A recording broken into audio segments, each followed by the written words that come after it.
like Ventura TV Appliance on Facebook, it's nice. But when you love the Whirlpool appliances we deliver, it's even better. Our website is cool, and it's a good place to start, but you really should touch the merchandise before you buy. Touch the new Whirlpool Ice Collection. It offers a modern style made to create an inspiring kitchen experience. Save big on this Whirlpool Black Ice or White Ice kitchen. Come into Ventura TV Appliance and touch the merchandise today. Ventura TV Appliance Center. We're the save energy, save time, save money place. The Energy Star qualified #1 rated high-efficiency Cabrio from Whirlpool Place. You heard right. Right now, save big on select Whirlpool Cabrio laundry pairs and pay no interest when paid in full within 6 months. At the hometown low price, think outside the big box place. Since 1951, Ventura TV Appliance Center. We're working hard to be your place. Not sure what you're watching? Want to see what's coming up next? Or just want to browse what's on without the hassle of flipping channels? Your wish has come true. Now you can view schedules for all the digital TV channels available in the Central Valley. Get local weather updates and forecasts, and listen to nationally syndicated Biz Talk Radio, all on KVHF 4.1. Rescan your TV now, then tune in to Digital Channel 4.1 to start enjoying the all-new TV guide. Hi, I'm John Mallos. Welcome to this live edition of Connect with Me on the showroom floor at Ventura TV on this Thursday morning. Glad you're here. Today we have a special guest in the studio talking about childhood trauma and how that affects you through your adult life, even 50 years later. 436-ME-TV, option 11 is the telephone number if you want to call in. Connect with Me starts right now. Tonight I want to discuss the importance of the television medium to the American people.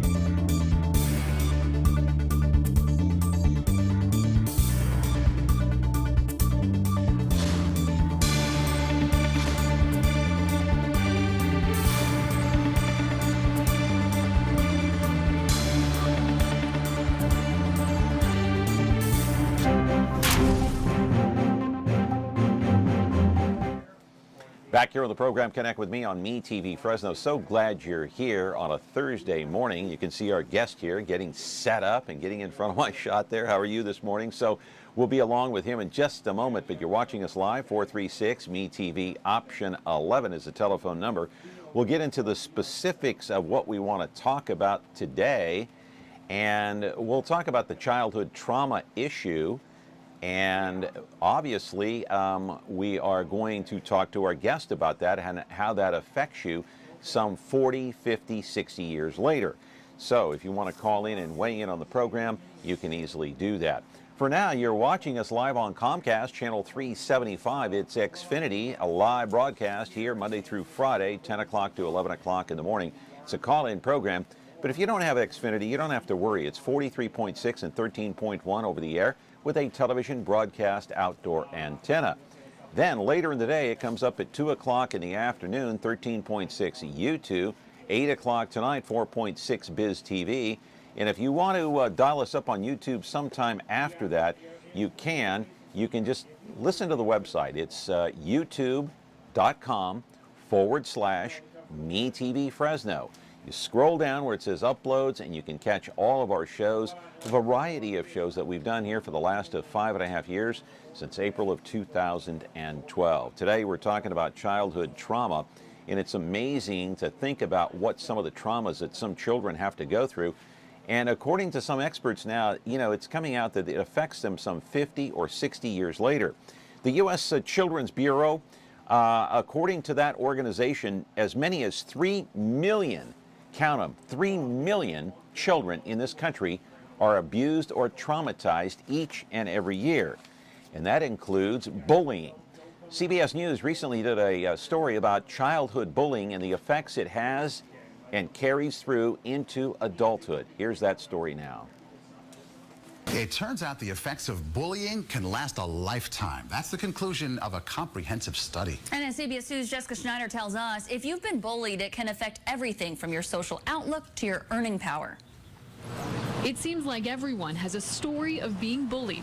Being short all my life, I endured, I should say better, harassment of a special kind, being my size. Don Reese is still talking about the names he was called as a kid, and he agrees the hurtful effects are lasting.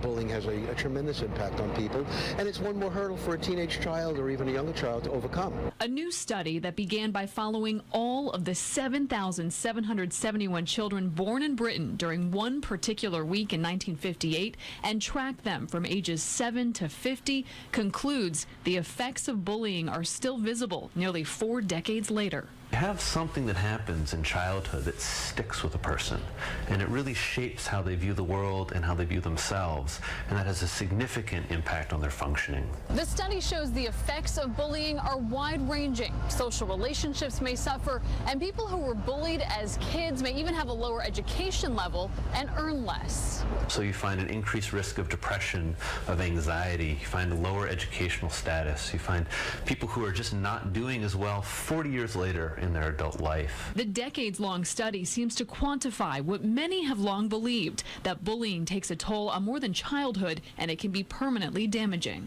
You know, your world is small and it's all about your peers and your friends, and if you feel like they're not supportive, it doesn't feel so good. And it still hurts later in life. Absolutely. A sad reality that researchers hope will change the way bullying is viewed. Jessica Schneider, CBS 2 News. Well, the study accounted and adjusted for other factors, including a child's IQ and low parental involvement. So here to explain all this now is live in our studio, Peter Nazaretian, our resident family therapist. He's been coming here for quite some time. So his idea to talk about today, and it's a great topic, how does your childhood trauma affect you throughout your entire life, 50, 60 years later? Whether you're bullied, whether you're sexually attacked, or perhaps mentally and emotionally abused. And does this affect you as far as your weight is concerned? I'm going to play a videotape later on in the broadcast here that one psychologist talks about how it has major effects, at least on one particular person it did, on their weight. How they lost all that weight and then suddenly, boom, it's back within a matter of weeks. 436-MeTV, option 11. Did you suffer any kind of childhood trauma, no matter what it was? Call in. Don't have to give your name. 436-MeTV, option 11. Have an open phone line. Back with Peter in just a moment. When you're looking for Whirlpool innovation and quality, who has the answers, the selection, the price? Ventura TV Appliance. With billions in nationwide appliance buying power, more than Home Depot and Best Buy combined, will help you save. Our low prices on Energy Star qualified Whirlpool appliances save you energy and money and pay no interest on select models when paid in full within 12 months. Ventura TV Appliance, serving you since 1951.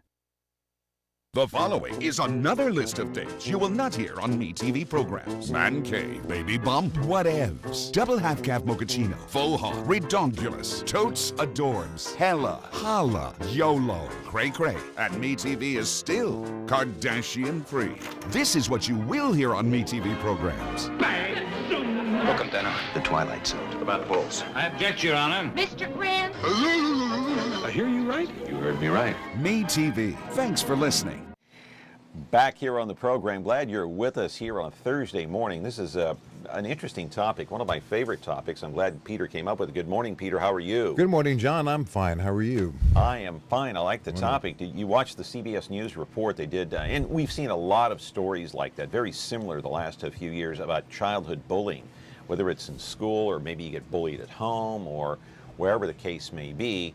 If you're the butt of jokes all the time, if you're the butt of jokes, is that going to affect you? Well, of course it is. Of course How so? It is. First of all, let me start with a basic premise. We are who we are for things that happen in our lives between the ages of 5 and 10. That being said, that's basically kindergarten to 6th grade. Okay. That's where a lot of trauma happens, a lot of bullying happens, although bullying is a big issue, and I've been seeing a lot of press on that lately. The other traumas that we're talking about, mental, physical, and sexual abuse, are far more pervasive in terms of affecting our lives later. But to deal with bullying for just a second, of course, if you're the butt of jokes constantly, you don't feel good about yourself. Self-esteem. I think we've done a show on this in the past. When you have poor self-esteem, you don't like yourself very much. Don't think you're very worthy. I don't deserve to get good grades. I don't deserve to have an attractive partner. I don't deserve to get far in life, maybe make more money. Because after all, I'm damaged goods. And I see this in my office every day. People who see themselves as damaged goods. Was it because of bullying? In some cases, yes. In some cases, that was part of it. These are not discrete issues. If you're being abused mentally, there's a damn good chance you're getting abused physically. If you're abused sexually, chances are all three things are happening. So these are not discrete issues. You're very often dealing with all of them at the same time. When you start out in life being diminished and not good enough and not deserving, you can see where as you go through life, the idea of, should I reach for that? Should I try for that goal? Should I get a better education? Oh, why bother? I'm damaged goods anyway. No one's ever going to love me. So self-sabotage becomes a huge part of that. So what's worse, emotional or physical abuse? I've heard it both ways, to be honest with you. I've heard some people say, oh, it's emotional. I've heard some people say, no, it's sexual and physical abuse that really does the most harm. But emotional is it's really hard to detect, I think, because it's all internal. Well, of the three you mentioned right there, without a doubt, in my opinion, sexual is the worst. Okay. Because that is also physical abuse. That is also emotional abuse inherent. So you get all three. Sexual abuse of a child, I will tell you, 85% of the time it leads to absolute diagnosable trauma later in life. That's how specific it is. So of the people that you talk to, yep. What's the worst case scenario that you've seen in your office, and what are they doing about it, and how old are these people? I can't even describe the worst case scenario I've seen. It's too uncomfortable to mention on the air. Well, can you give us a brief overview without getting too dramatic about it? Sexual trauma. You can imagine what that might be. Sexual molestation? Molestation. By the way, most common age, 6 years old. 6 years old. What is attractive sexually about a 6-year-old child escapes me, but I understand that's the way it is. One other fact I'll throw in there. Molesters molest at the age at which they were molested. So if you find out that your grandfather or something has molested and you feel horrible about that, it's entirely possible he was too, or your brother, or your postman, or whoever it might be. So this is the most devastating trauma there is. It affects you physically, affects you mentally, affects you emotionally, and of course, mostly it's young girls, although very frequently young boys as well. Young women get sexually traumatized. What's that like later in life, trying to have a reasonable relationship? Hang on, caller. Mm-hmm. So it affects everything. Once you sexually traumatize a child, you're basically screwing them up for life. Okay. Let's take this call. Caller, you're on the air with Peter Nazaretian. Hello? Caller, you there? Hello? Okay. I guess not. We're going to be back with more of Connect with Me on MeTV Fresno. Call in at 436-MeTV, option 11. We have an open phone line. Back in a moment. Frigidaire. We introduced the first home freezer, the first pulsator agitator washer, and now we introduce the Frigidaire Orbit Clean Dishwasher, designed with a unique wash arm that gives you 4 times more water coverage for a consistently better clean. Frigidaire, over 90 years of legendary innovation. See the full line of Frigidaire appliances at Ventura TV Electronics and Appliances. When you like Ventura TV Appliance on Facebook, it's nice. But when you love the Frigidaire Gallery appliances we deliver, it's even better. Our website is cool, and it's a good place to start, but you really should touch the merchandise before you buy. Time for that upgrade to an Energy Star qualified French door Frigidaire Gallery refrigerator. Quality appliances for the way you live. Get the best selection, price, and service in town without waiting. Come in to Ventura TV Appliance and touch the merchandise.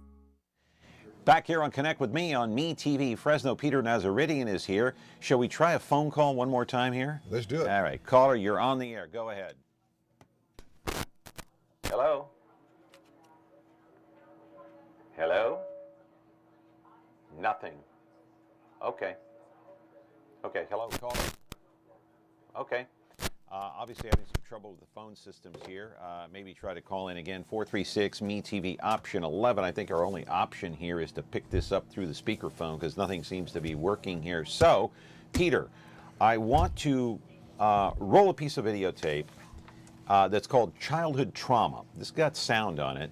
Go ahead and listen to this scenario about what this video is all about, how it tries to explain the trauma and what goes on when a child is traumatized, either emotionally, physically, sexually, doesn't matter what it is, by parents, by brothers, by sisters, someone at school. Typically, before I get into the videotape, is it usually somebody at school who is doing the bullying, or is it the parents? Well, if we're talking about bullying, yes, it's usually at home. If we're talking about mental, physical, or sexual, it's at school.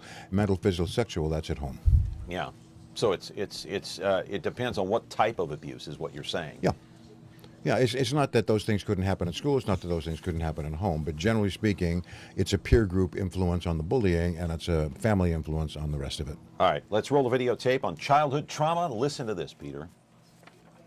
The emotional effects of childhood trauma are well known, but new scientific research reveals that a child's positive and negative experiences can shape and reshape the brain. Research suggests that the more a child witnesses violence, the more neural connections are created in regions of the brain that involve fear, anxiety, and impulsiveness, while fewer are created in regions that involve reasoning, planning, and behavioral control.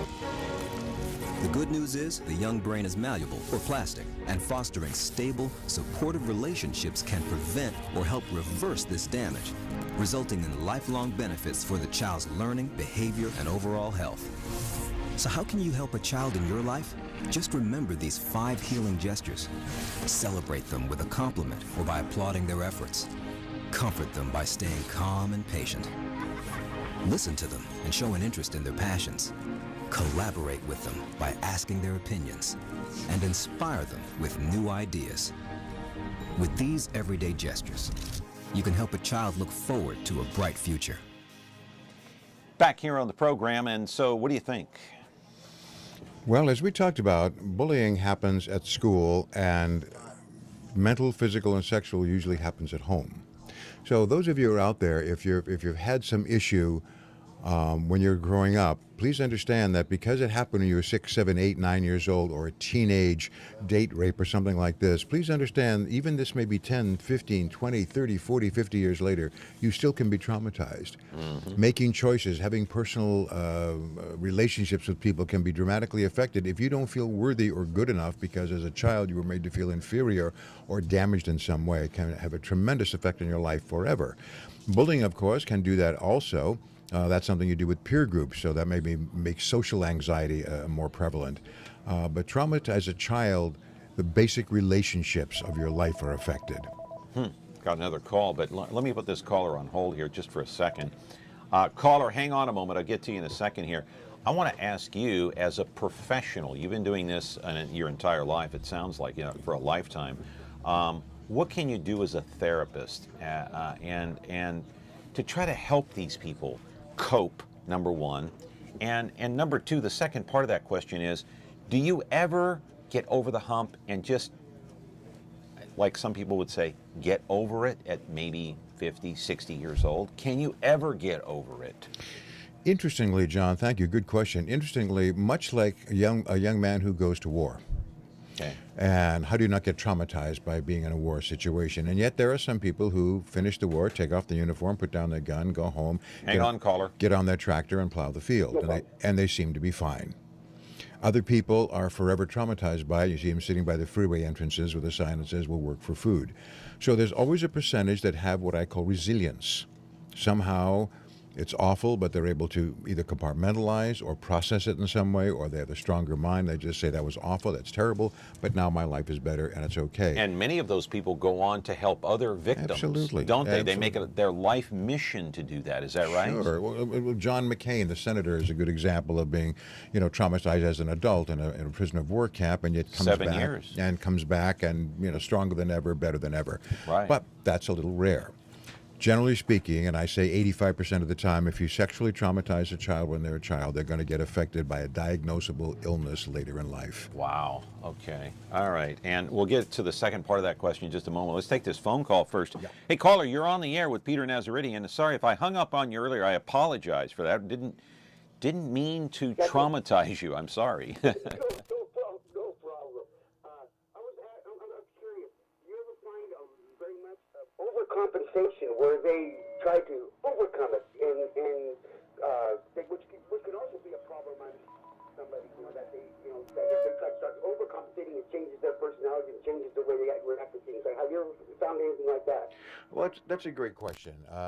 Yes, I think there is true. When people perceive, sometimes if they're strong-minded enough, they perceive that something is wrong, and they will overcompensate by dressing a certain way to look professional, to an adapted demeanor. Although this may be somewhat more functional in terms of getting along in the world, it also means that they're basically faking it. I don't feel that good about myself, but I've developed a better veneer, a better mask. Most people can't hold that up. So yes, overcompensation can happen. Indicates usually a stronger mind, a stronger person, but again, overcompensating for what? For the trauma. The trauma is still inherent in the process. Hey, caller, hang on a second. Can you ever get flashbacks? Sure.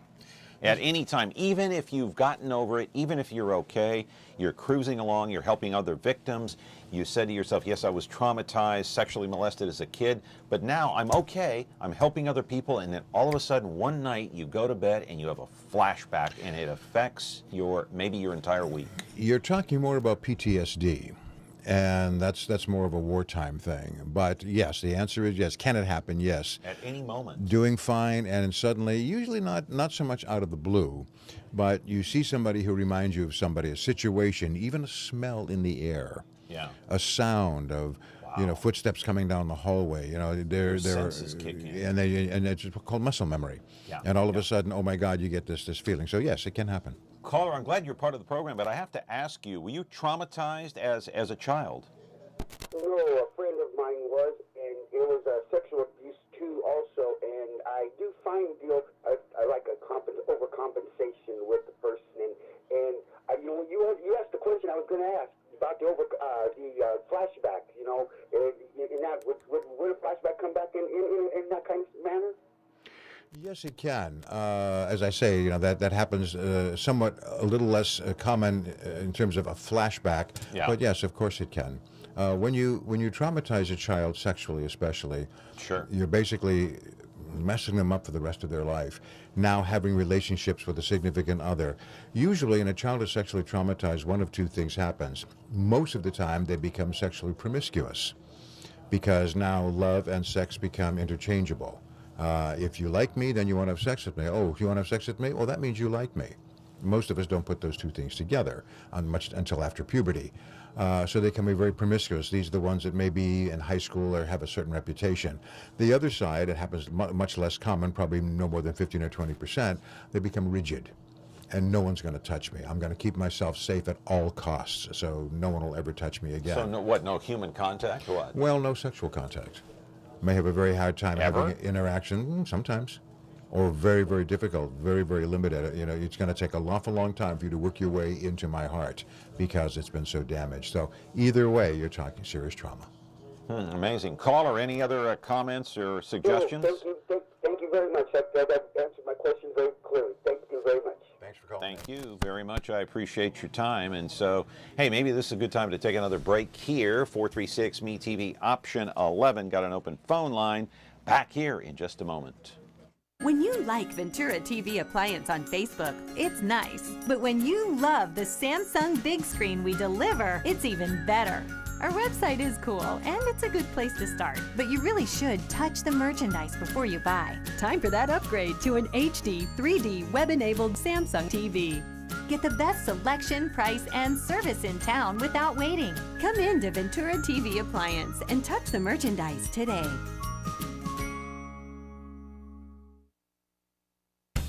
Want to create something extraordinary?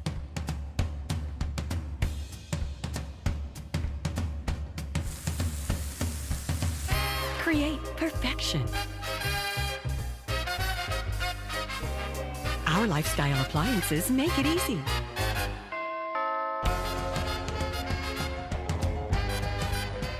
KitchenAid, Ventura TV appliance, and you, when only the best will do. Mic off and putting the mic up near the phone because... We can do it. Yeah. Okay. Oh, yeah, you know what? This thing's We're on the air now. Hello, we're back on the air. That's right, from the commercial. I got no standby. I had no idea I was back on the air. Okay, 436-ME-TV, option 11. Caller, you're on the air. Go ahead.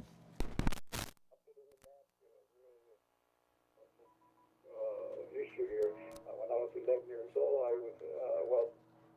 I had a cousin that we were walking, and it was a drive-by shooting, and I freaked out.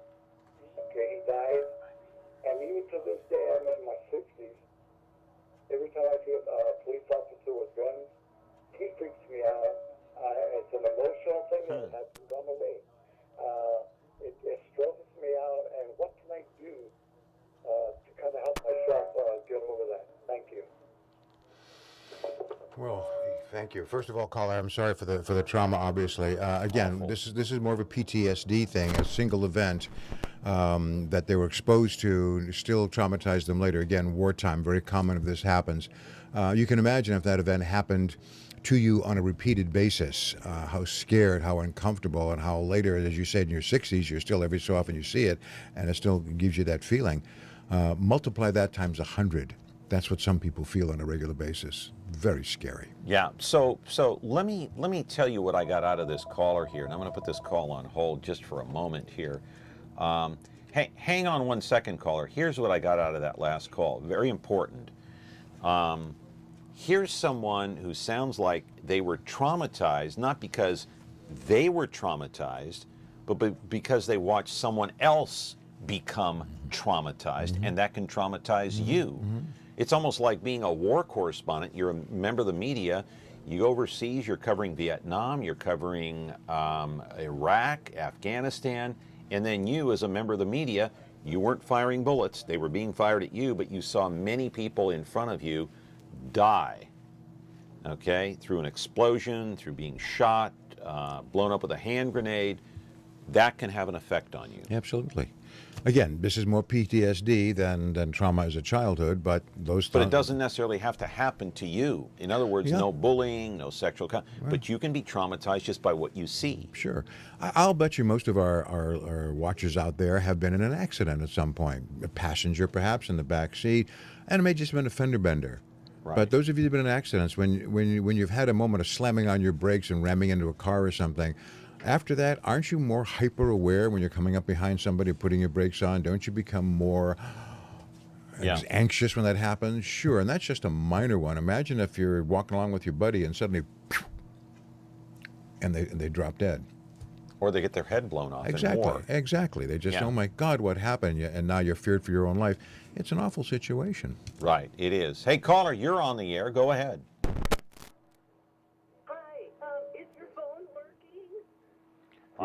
You're asking the wrong person. I don't know, ma'am, but go ahead and talk. We can hear you. I can hear you. I don't know if they can hear you at home. I don't know. Go ahead. Oh, okay. I just wanted to call in because it's really interesting about your guest today. Because I was just talking the other week about 50 years ago, my mother used to threaten me with a gun when I was trying to sleep, like almost on a weekly basis. With a gun? And what's weird is today I'm celebrating my brother's birthday, who died of a heroin overdose 28 years ago. And me and him went through that sort of trauma. And I have a lot of themes that involve crime and guns and like that sort of thing. Okay, go ahead. Hang on, ma'am. Thank you. I have no idea if your brother's suicide, I'm assuming, 28 years ago was due to this or contributed to it in some way. And if so, I'm very sorry for your loss either way. But yes, let's just think about this. A parent is threatening a child with a gun when they're going to sleep. Yeah. Who does this? There's something desperately wrong with this, obviously. Somebody who's mentally disturbed. Yes, I would exactly. assume. And that mental disturbance is being transferred over to our dear guest and perhaps their brother as well. The fear, the anxiety, the confusion, The idea that a parent would be threatening you, the parent who's supposed to be in charge of your security, your safety, your taking care of you, is in fact the very person that's threatening you and maybe even threatening your life. How confusing is this for a child who's looking for a certain relationship with their parents, and it's totally different? Of course this messes you up. Right. I'm so sorry for your loss, but I can appreciate how difficult this must have been for both of you. I just wonder if that maybe contributed to the overdose. I don't know what you think. Caller, are you still there? Can't hear her over there. Like, I left home at 15 to get away from the madness, and then that kind of just snowballed my whole life. Like, I'm a junior high school dropout. You know, I went to work, and my parents signed the papers so I could go to work. And I just see now that I'm 57, how I guess a lot of this, like, kind of adds up over the years. Well, sure it does, and thank you. You seem to have somehow maintained some kind of balance, and I appreciate that. But yes, dropping out of school when you were, you know, as you said, get away from the madness. I mean, the way you put it is just so perfect. It was madness that the parents would approach you and your brother with a gun and threaten you in some ways on a regular basis. So of course you got away from there. Now here's a junior high school dropout with virtually no education, just trying to make a buck. I just got to get away from the madness. And did you make choices in life, in relationships, in jobs, in situations because of that? Because I wasn't good enough? Because something must be wrong with me, otherwise my mom would have done it?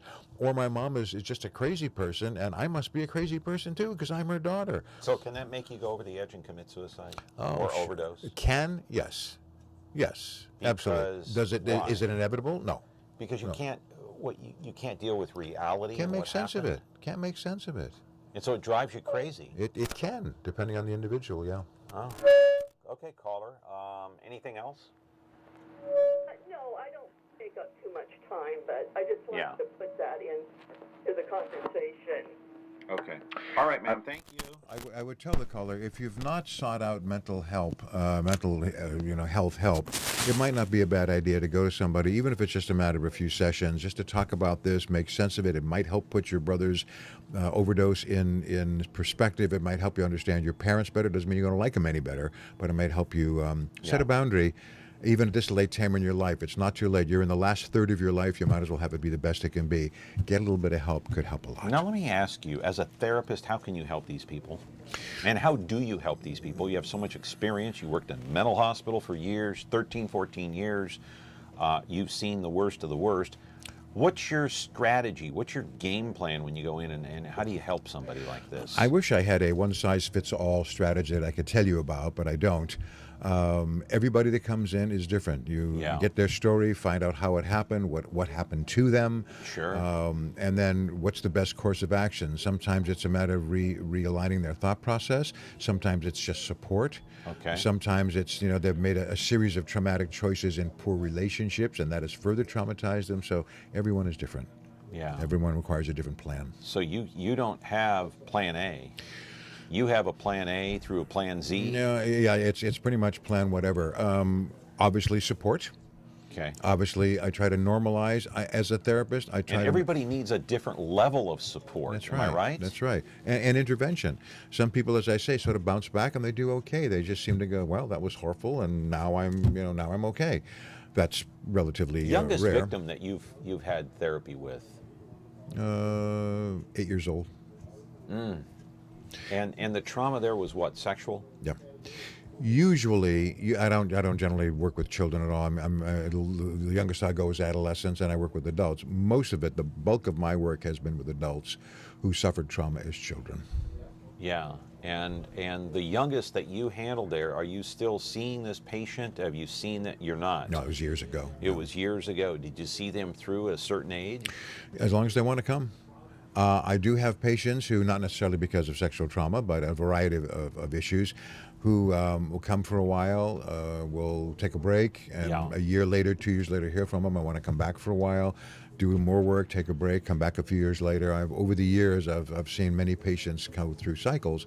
of getting themselves squared away, getting themselves established at a new level, and then taking the next step, and then the same thing, and then taking the next step. I'm very proud of those people. You're right, and you've seen the worst of the worst, and how do you keep yourself together after hearing some of these horrid stories about children that were beaten maybe by their parents or their brothers and sisters and sexually molested? You've heard the worst of the worst. How do you keep your sanity?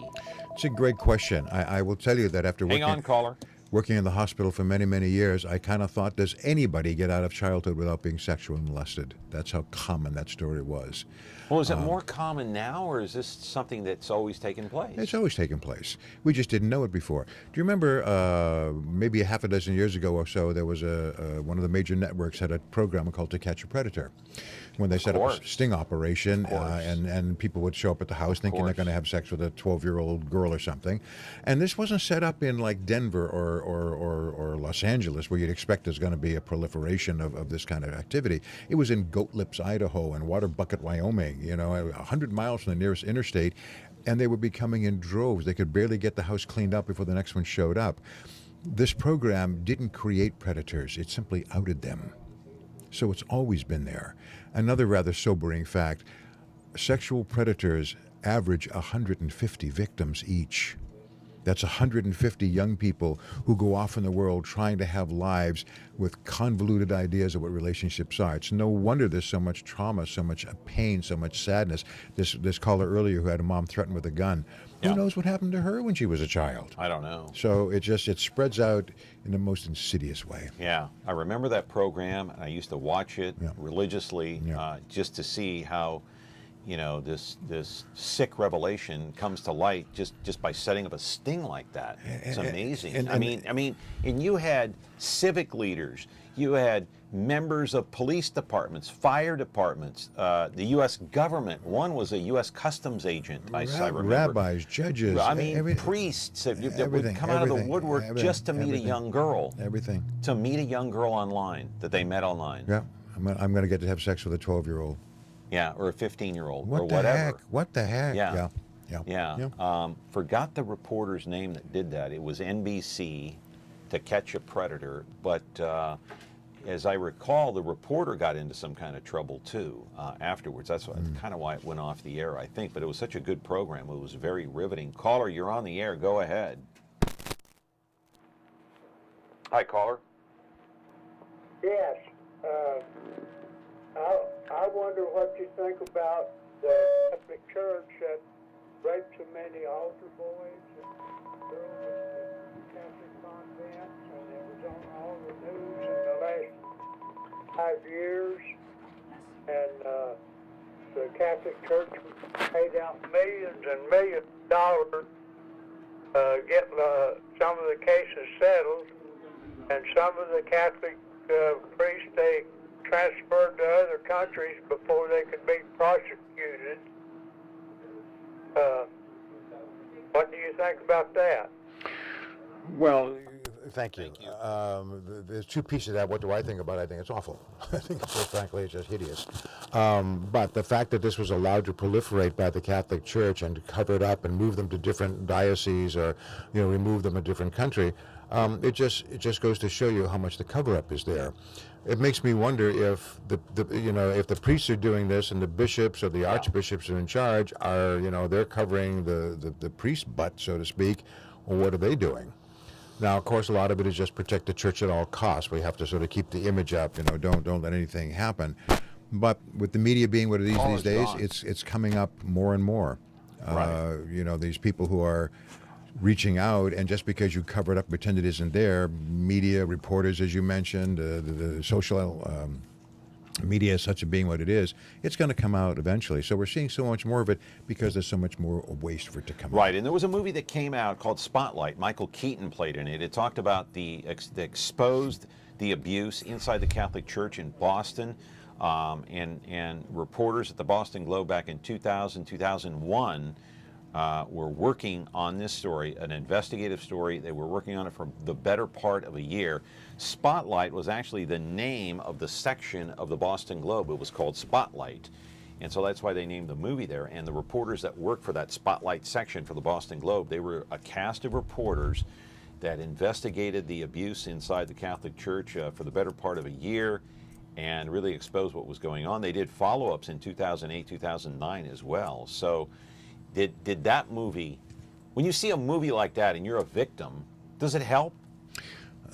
Yes. Does media attention help? Does Hollywood help? I assume it does. I mean, for some people, it's reminding them of a trauma, so that's very difficult to have to be put in their face again. It could re-traumatize them in some ways. It could be a tremendous relief. Oh, good, other people go through this as well. There's help for this. Somebody's trying to figure this out. There's people I can talk to, support groups available. Sure. So there is some benefit.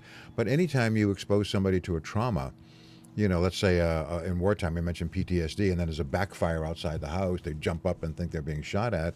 You're going to have that too. You're going to have a knee-jerk reaction. Right. That's a great movie, by the way, if you haven't seen it. Spotlight, investigative piece done by the Boston Globe back in 2001. That was 16 years ago, my friends. 436-MeTV, option 11. Peter comes back in just a moment. The new Frigidaire Professional line at Ventura TV Video Appliance. Enjoy generous-sized cooktops and sauté or simmer with ease, while true convection ovens offer even baking and juicy roasting perfection. Foods stay their freshest in spacious refrigerators with convenient controls and clear filtered ice and water. Easy-to-clean surfaces reduce fingerprints, and the quietest of dishwashers makes cleanup a snap. The new Frigidaire Professional line at Ventura TV Video Appliance. What we found in the ACE study involving 17,500 middle-class adults was that life experiences in childhood that are lost in time and then further protected by shame and by secrecy and by social taboos against inquiry into certain realms of human experience, that those life experiences play out powerfully and proportionately a half-century later in terms of emotional state, in terms of biomedical disease, in terms of life expectancy. In 1985, I first became interested in developmental life experiences in early childhood, really by accident. In the major obesity program we were running, a young woman came into the program. She was 28 years old and weighed 408 pounds, asked us if we could help her with her problem, and in 51 weeks took her from 408 to 132. And thought, well, you know, my God, we've got this problem licked. This is going to be a world-famous department here. She maintained her weight at 132 for several weeks, and then in one 3-week period regained 37 pounds in 3 weeks, which I had not previously conceived as being physiologically possible. That was triggered by being sexually propositioned at work by a much older man, as she described him. And in short order, she was back over 400 pounds faster than she had lost the weight. I remember asking her why the extreme response, after initially claiming not to have any understanding of why the extreme response. Ultimately, she told me of a lengthy incest history with her grandfather. All right, Peter, you know, this is a tough subject today, but you deal in tough subjects all the time, don't you? But occasionally, it's not all this doom and gloom, is it? No, although people don't come to me to shoot the breeze. There's usually a trauma involved. And hang on, caller. Quite frankly, this particular topic we're talking about today is probably 80% of what I deal with. 80% of your business deals with the trauma that we're talking about today, If not, some kind of trauma. If not the specific trauma itself, although that's where we get down to, what is the effect of that trauma later in life? Here's what gets me is that, caller, hang on, here's what gets me about this, and I find intriguing, is the fact that it can be any kind of trauma. I'll take, for example, a Little League baseball player. Let's say that you're playing in a little baseball game that's you're 7, 8, 9 years old, and you get hit by a pitch. That can traumatize you? Yes, but let's take and that's so minute compared to all the rest of what we've been talking about. Let's take something else. That's a physical injury that is not that's an but that can have a mistake. lasting effect. It can. But let's take that same scenario. 7, 8, 9-year-old kid. This is a true story. At a little league game, he's up.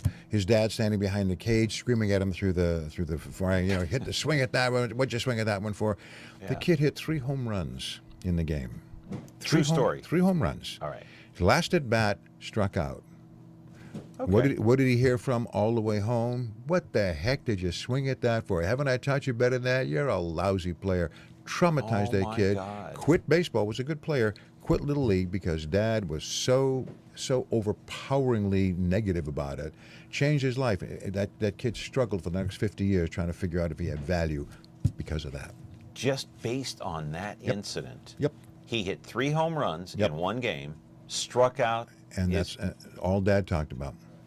Wow. So there's parental abuse. There's a situation where theoretically, if your kid had 3 home runs, wouldn't that be a good thing? Wouldn't you want to praise them? Wouldn't you want to think You'd that's want to terrific? praise him, take him out for pizza. So confusing. Buy him a present. Say, hey man, congrats. We're having a party tonight, baby. So confusing to that kid. Why? Yeah. I did great. Why are you yelling at me? Why is this? That's the trauma. Yeah. If my kid would have hit 3 home runs in one game, there'd have been a big block party, and you'd have been invited. Thank you. Yeah, That's normal. What we're talking about is abnormal. Holy cow! There'd have been pizza galore, ice cream galore, the whole works. We might have called in maybe Buster Posey from the Giants to congratulate him. Anyway, all right, caller, you're on the air. Go ahead. What's your question? Hi, John. Hi, Dr. Peter. I kind of tuned in a little bit late, so forgive me if you've already discussed this, but you guys have been talking about childhood traumas, and I think I heard a caller talk about the gun, being threatened with the gun. What about when parents argue in front of their kids and get into heated fights, yelling and shouting? Does that affect the kids in trauma? I mean, what kind of, maybe can you talk a little bit about that type of scenario in a household and what that could lead to and how it could affect the child? Anywhere, and maybe the different ages that anywhere from 12 and down, I guess. Yeah, that's a great question. Okay, thanks, caller, for that. So, you talking about, I guess, maybe not necessarily abuse, but traumatized. A child 12 and down, traumatized because his parents, they're going nose to nose, yelling, screaming, maybe calling each other names. Maybe one shoves the other. The child is seeing something go on in the household. How can that affect the child through adulthood? A great question, and fortunately or unfortunately, depending on how you look at this, it's like a ripple effect. Some kids will just shrug it off. Oh, mom and dad are going off on each other again. Won't think twice about it. Good resilience. Yeah. Other kids, mom and dad are unhappy with each other. Can affect them for a lifetime. Let me give you a quick example. Yeah. Had a young man whose parents were they argued with each other. They were not physical, but they were very, very verbal with each other. Hang on, caller. Hang on. In a negative way. Okay. And they're arguing tremendously, and he looks up, he's 6 years old. Yeah. He looks up at them and he says to the two of them, "Are you guys fighting?" Because he's pretty sure that's what that True was. story. People are, they're pointing their finger and knitting their eyebrows together and yelling. They're fighting. "You guys fighting?" And they both turned around to him at the same time and said, "No," because they didn't want to traumatize baby boy. Well, what happened in that 1 second when they said no? If he believes them, then he doesn't know what fighting is, and he was so sure he did. Now he has a crisis of his own. I don't, oh my God, I don't know what fighting is. And if he believes himself, then the two most important people in his life are lying to him. I saw that young man when he was 18 years old, and he still goes through the world saying, "Am I okay? Does this look all right? What do you want?" Because he lost his ability to understand what's really going on in a split second at 6 years old. So can divorce traumatize a child? Of course. Just even if you don't have that. Of course. Fortunately, if you look at it this way, 50% of marriages end in divorce, 75% of second marriages end in divorce. So divorce is a fairly common thing. Yeah. The average kid now, if they're a child of divorce, well, half their friends are too. So it's a little easier because it's a little more spread out. Doesn't make it good, just makes it more common. But yes, it can be traumatizing. Absolutely. All right. Caller, you're on the air. I think we're not getting the audio through there. I'm just going to put it through here. But go ahead, caller. You're on the air. Go ahead. Good morning. I just ended a 20-year marriage, and Okay. the main reason was I immediately noticed there was issues with my husband, and I was very patient and very open in speaking, but there were very noticeable issues with him. So 13 years into our marriage, he revealed that he was molested as a child, and it was very traumatic. Yes, it was very traumatic, and I urged him to seek therapy. I was more than willing to go with him, and it became a cycle, an ongoing cycle. We reached this breaking point. He would comply to seek therapy. He would for a short bit. Things would be okay, and then it would just come back out. And what I noticed in this pattern, he was engaged in risky behavior. He was doing things that, were borderline abusive towards me. And as this happened, I noticed it was affecting our children.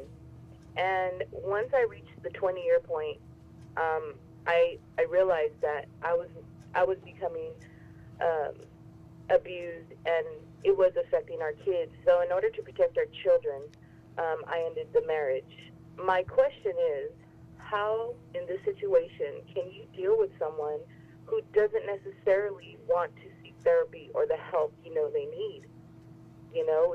It's really difficult to deal with someone in that type of situation, and where the issue lies, and you're trying your best to help them, but they need professional help. Thank you. Good call. Thank you very much, caller. What I feel so sorry for this caller, because she's obviously trying very hard to have a normal relationship, have a normal parenting with the kids, and dad is so damaged that he's now turned that damage onto his family. This is what I've talked about, the average predator having 150 victims. This is the kind of thing I see all the time. All the time. The effects of childhood trauma, sexual molestation on the family later in life. The question directly was, how can you help someone like this? Actually, you can't, other than being supportive and encouraging, which I think you've done. Therapy works if you want it to, doesn't if you don't. If they want to seek therapy and they want to get help, it can be very effective. But if you think therapy is a crock, or you don't want to go, or they can't help you, or I'm so damaged that I don't want to talk about it, obviously that's not going to change. I suspect you spent 20 years trying very, very hard to normalize the situation for yourself and the children, and thank you for that. But if he's not going to seek the help, if he's not going to, reach out and understand, I have an issue, recognize that he has an issue, and try to get help for it, it will not change. Unfortunately, you probably did the right thing by leaving. Yeah.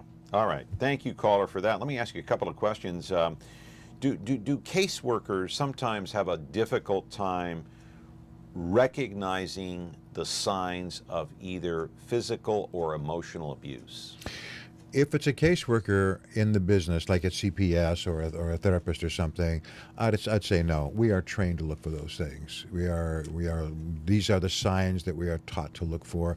And once you start seeing them, it's like a pop-up book, John. It's just somebody comes in and can say a few words. For example, what if there are no marks on the children? Is it hard to recognize physical abuse?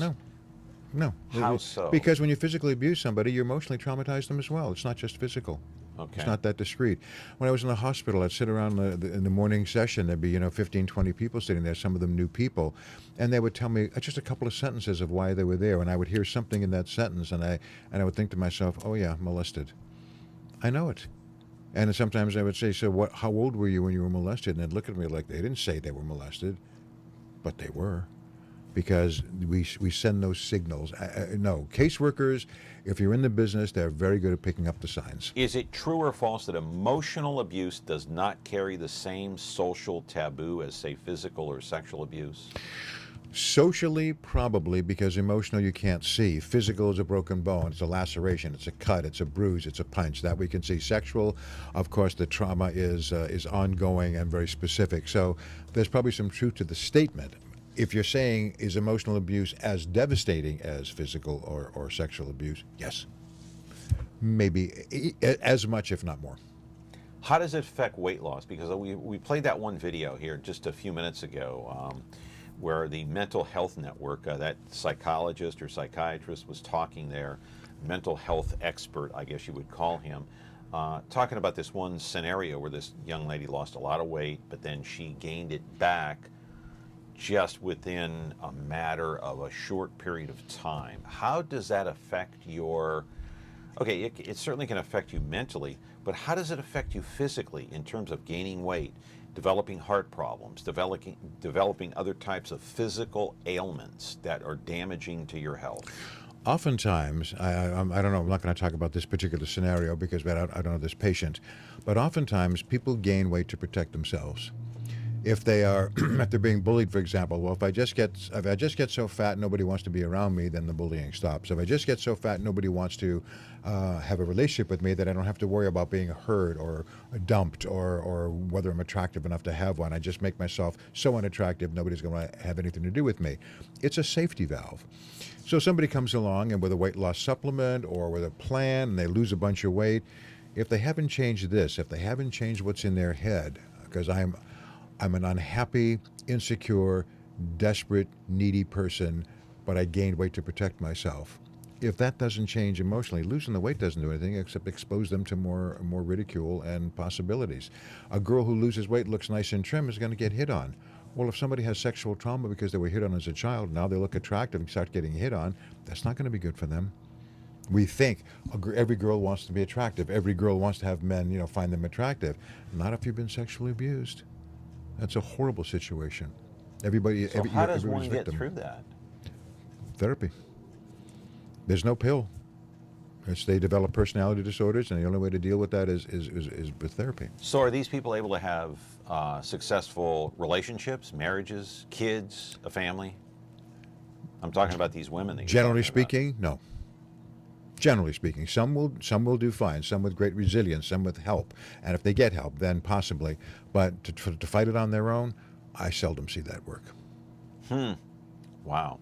So what advice would you give people that are hesitant about finding a therapist who have had some of these problems that we've talked about today?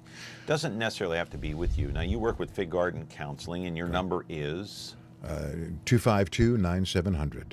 Okay, but if somebody is on the edge of the fence, they're right on the fence, you're saying, I do want to go in, but then they back up because they don't want to sit there and tell the whole story.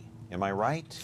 Yes, and unfortunately, is it embarrassment? What is it? Yeah, well, it's re-traumatizing. I had a client once in the hospital who said she got more out of being 3 days in the hospital, and she had 3 years of therapy, because she said every time I went to the therapist's office, he would sit down and say, "Okay, tell me what happened when your grandpa came into your room at night," and she would tell the story.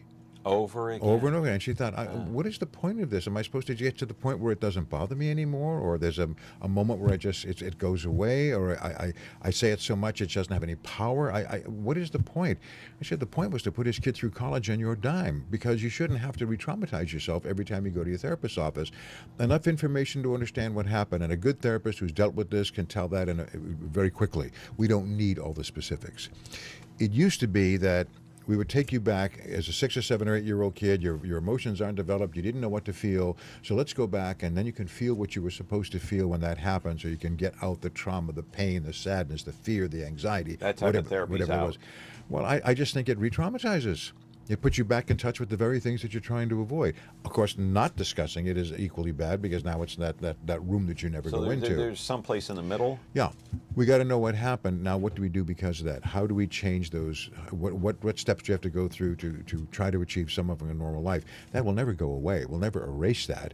What we can do is maybe get some new tapes on board that play a little louder. Yeah. So what about human trafficking? That's a huge issue. Huge issue. And boy, how do you, especially right here in California. Yeah. Yeah, and of course, when you're talking about that, are we talking about sexual abuse, physical abuse, emotional abuse? All of it. All of it.